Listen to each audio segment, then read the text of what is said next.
Ya hemos visto lo que son las promesas y cómo utilizar la API Fetch.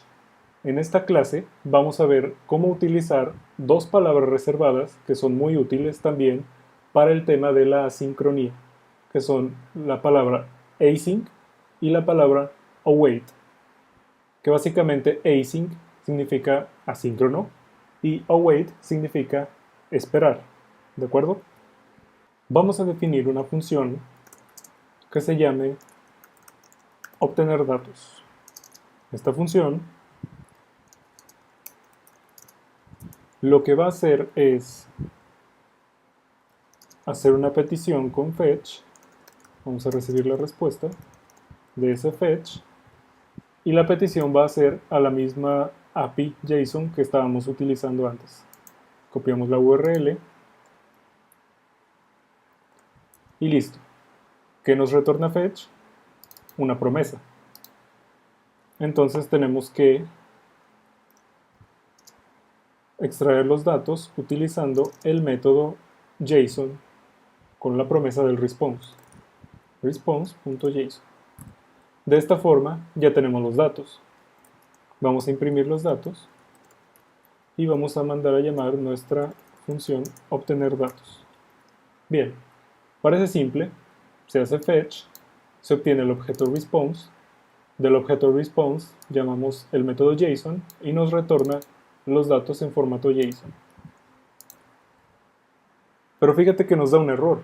Nos dice response.json is not a function. Nos está diciendo que JSON no es una función. ¿Por qué? Porque response es una promesa que todavía no se ha completado, ¿de acuerdo? Es un proceso que se sigue ejecutando.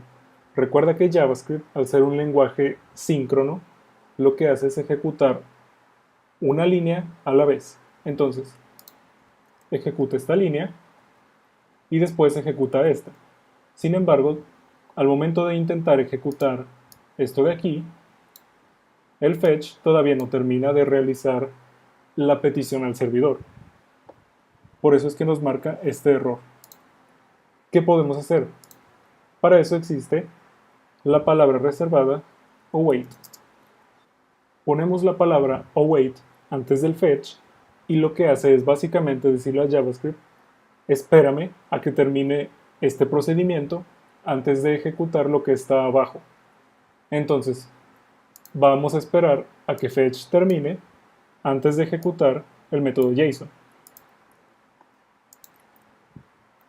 Fíjate que ahora nos marca otro error. Nos dice await solamente es válido en funciones async.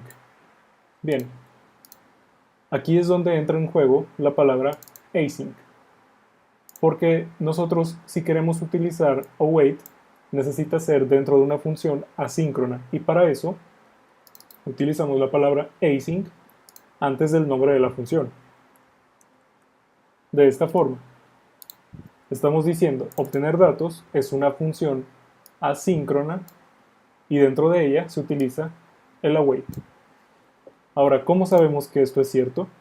Si nosotros ponemos el cursor en nuestra función, fíjate que nos dice que es una función que nos devuelve una promesa. Si nosotros quitamos el async, nos dice que es una función que devuelve un void, es decir, no tiene ningún return. Entonces ponemos async y listo. ¿Pero qué nos está poniendo ahora? ¿Por qué no nos pone los datos? Bueno, es justamente lo que nos ha venido pasando en los pasos anteriores. Nos pone una promesa porque datos está recibiendo el método JSON, que es una promesa. Necesitamos esperar a que esa promesa termine para obtener los datos. Entonces simplemente ponemos otro await. Y listo. De esta forma le decimos a JavaScript: haz un fetch y espera que termine. Cuando termine, llama al método JSON y espera que termine. Cuando termine, lo guardas en datos y listo. Ahora, vamos a poner un console log aquí y vamos a poner un console log aquí. Vamos a ver el orden en el que nos imprime los console log. Bien, fíjate que primero nos muestra este console log, porque mandamos a llamar la función. Esa es nuestra primera instrucción. Entonces, nos imprime entro y después hace la consulta al servidor y nos imprime los datos. Sin embargo, antes de imprimir los datos, nos imprime fin. Es decir, nos está imprimiendo esto.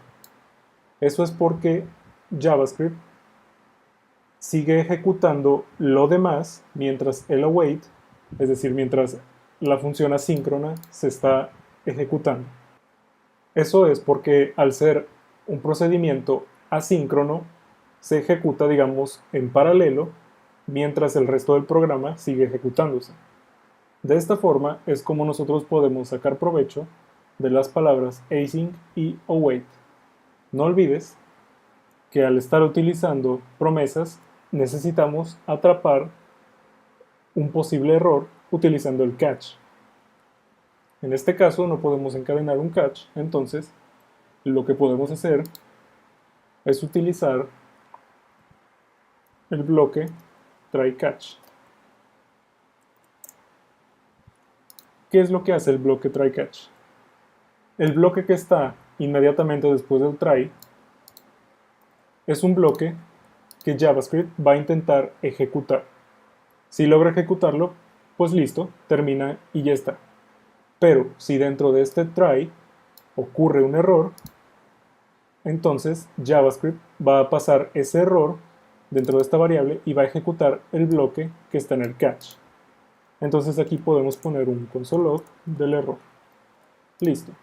No va a haber ningún cambio ya que en este momento no está ocurriendo ningún error, pero básicamente de esta forma podemos atrapar algún posible error en el uso del fetch.